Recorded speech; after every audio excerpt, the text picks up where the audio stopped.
1722-1730 թվականներին Սյունիքում ծավալվեց ազատագրական պայքար, որի հիմնական նպատակն էր կանգնեցնել թուրքական ներխուժումը դեպի Արևելյան Հայաստան եւ ազատել Սյունիքը օտարներից։ 1722 թվականի վերջին Դավիթ բեկը մի խումբ զինվորների հետ ժամանում է Սյունիք։ Բացի նրա քաջությունից ու հերոսական պայքարից, ժամանակակիցները եւ պատմիչները շեշտում են նաեւ Դավիթ բեկի խիստ բնավորությունը, կարգապահությունը, ինչպես նաեւ տեղական բոլոր ուժերին համախմբելու կարողությունը։ Դավիթ բեկը շատ խիստ էր հատկապես նրանց նկատմամբ, ովքեր չէին ցանկանում միաբան լինել եւ ընդհանրական ուժերով դուրս մղել թշնամուն Սյունիքից։ Դավիթ բեկն իր միաբանության կոչին չհետևողների հետ եւս շատ խիստ էր վարվում։ Այս մասին պատմիչ Լեոն մասնավորապես գրում է. Հալիձորի Մելիք Փարսադանն ու նրա փեսա Տերավետիքը սկզբում չկամեցան միանալ ապստամբությանը եւ անտես արին Դավիթ բեկի հրավերը։ Եվ ահա առաջին հարմար միջոցին Դավիթ բեկը ձերբակալում է երկուսին, բանտարկում Շնհերի բերդում։ Մելիք Ավանի կարգադրությամբ ազատվելով բանտից, Մելիքն ու քահանան այլևս անհնազանդ ու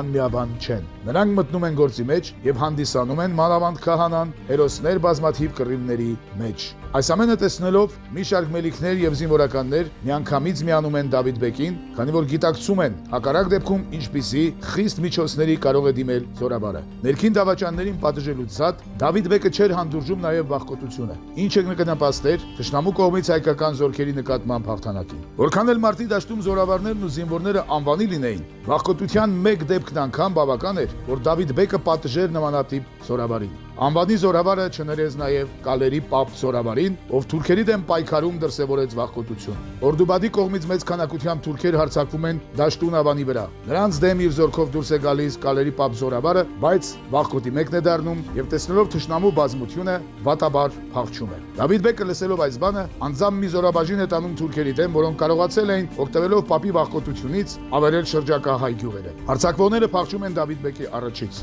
բայց այ զորավարը դրանով չի բավականում։ Պապը հարցուփորձի է կանչում եւ իր երկչոտության համար գլխատվում է Դավիթ բեկի հրամանով։ Եվ դեռ պետք է աչքի առաջ ունենալ, որ Պապը դրանից առաջ զորքերի մի լավ առաջնորդ էր հանդիսացել։ Այսպես Դավիթ բեկը չներեց հայ վախկոտ զորավար Պապին եւ գլխատեց նրան, ում վախկոտության արդյունքում հայկական զորքերը կարող էին